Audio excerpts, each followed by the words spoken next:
We already know about electric field lines, and electric flux is an advanced topic based on electric field lines.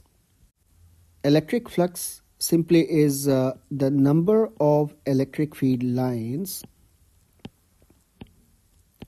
crossing a particular area. Just understand it in this way, that there is one electric charge very far, and then there are electric field lines, that is the strength of the field shown by electric field lines are just in all the directions. And if we place a square or any area, it might be a circle as well, then the number of field lines crossing this circle or this area is electric flux. So electric flux is the number of line crossing a particular area.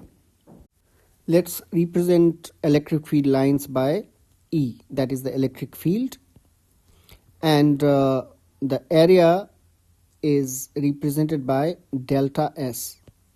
So delta S is the area of the rectangle, what you can see, or the circle. It is just the area, okay? Then our flux is, which is represented by phi, or we will say that delta phi, because this flux is not the whole flux, it is only through that particular area. So this flux is actually E dot delta S, and delta S is also a vector.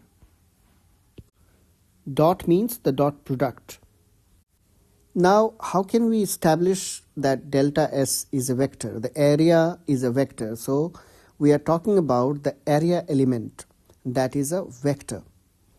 And to understand it, let's see this image. Here, what you can see, delta S is the area of the square, and what is the direction? The direction is the normal coming out of it, okay? So this is 90 degree from the surface of the area. That is the normal, and with the direction is denoted by cap over n.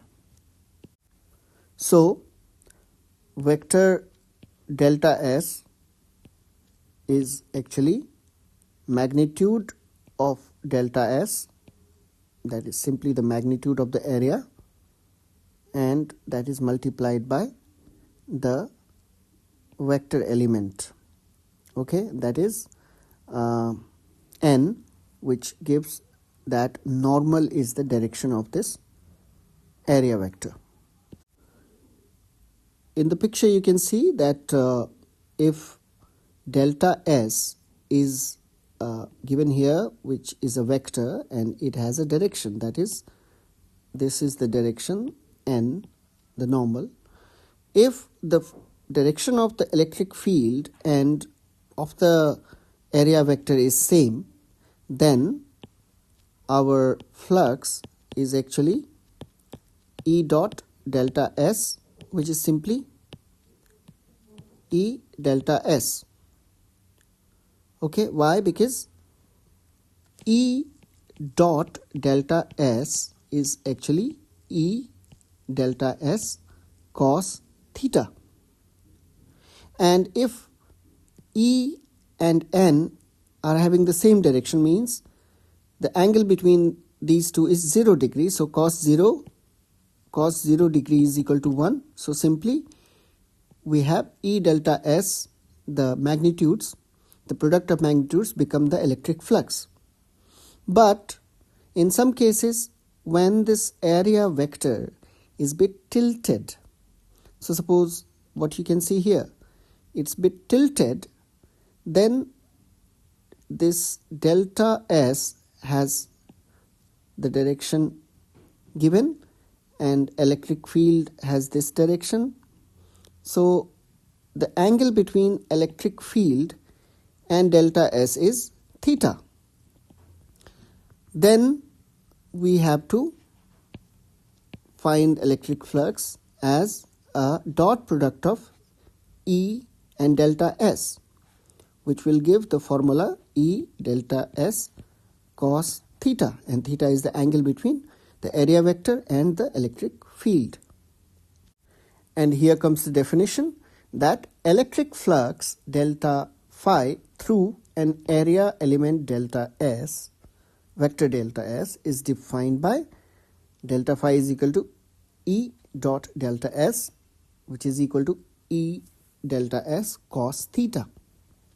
And from this figure you can understand that the maximum number of lines crossing the area vector when the angle between the area vector and electric field is 0, and the minimum happens when the angle between the area vector and electric field is 90 degrees. So suppose if we tilt, let me show you.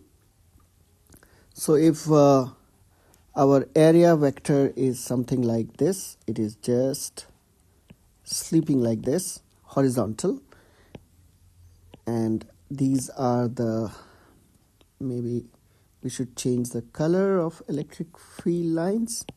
These are the electric field lines.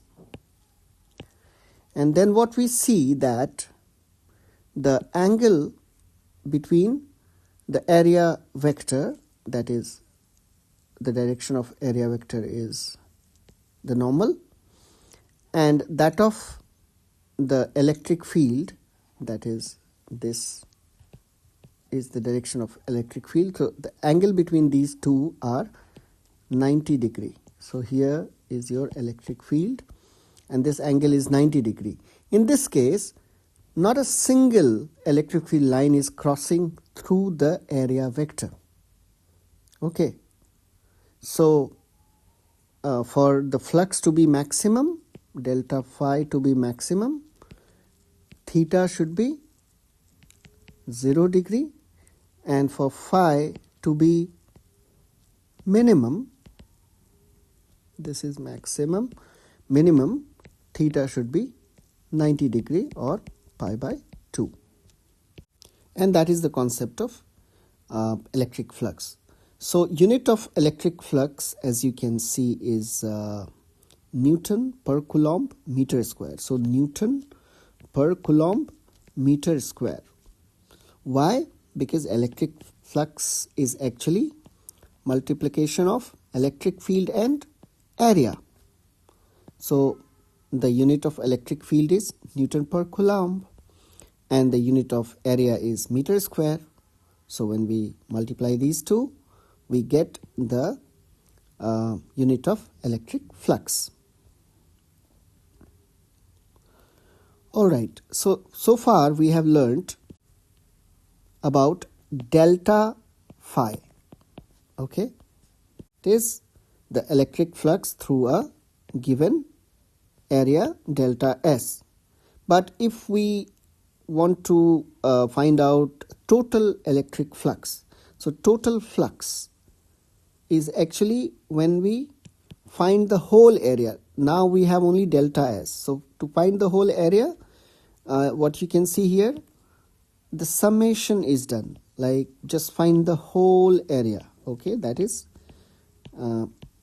this dot product, and that we have to put under the summation, or we can also use the integration, E dot delta S. We integrate, we find the whole area. So what happens, E is a fixed value, so electric field is fixed, it is a fixed value, it is not changing, but what is changing is delta S. Okay, so we integrate that small element of area, and whatever we get will become the total electric flux, and that you will learn when we will be dealing with the Gauss's law. But for your just understanding, let me show you how it works. So what we were doing here, so for example, there is one circle or a sphere, we better say sphere, because whatever we are doing here is a 3D thing, and the charge is inside this sphere at the center. That is our charge. And then a small area, that is delta S, is taken, and electric fields from this charge will be radially outward, as you know, in all the directions equally. Okay, now how many lines of electric field crossing this small area delta S is the electric flux? So delta phi, that is electric flux, is actually E, the electric field, dot delta S. But total flux phi is actually summation of E delta S, where E is a fixed value, so we don't really have to worry about that, but we have to find the summation of delta S, or the integration of delta S, or the whole area. So this is only a particular given area. Now for the whole area, what happens actually, if you see for a sphere, it will be E, and summation of whole area is 4 pi r square. This is the surface area of the sphere. Alright, so if you multiply these two, then you get the total electric flux, total flux. Alright, now this is just for your understanding right now. In a better way, we will be doing it when we will deal the Gauss's law. Alright, I hope you understood the concept. See you next time.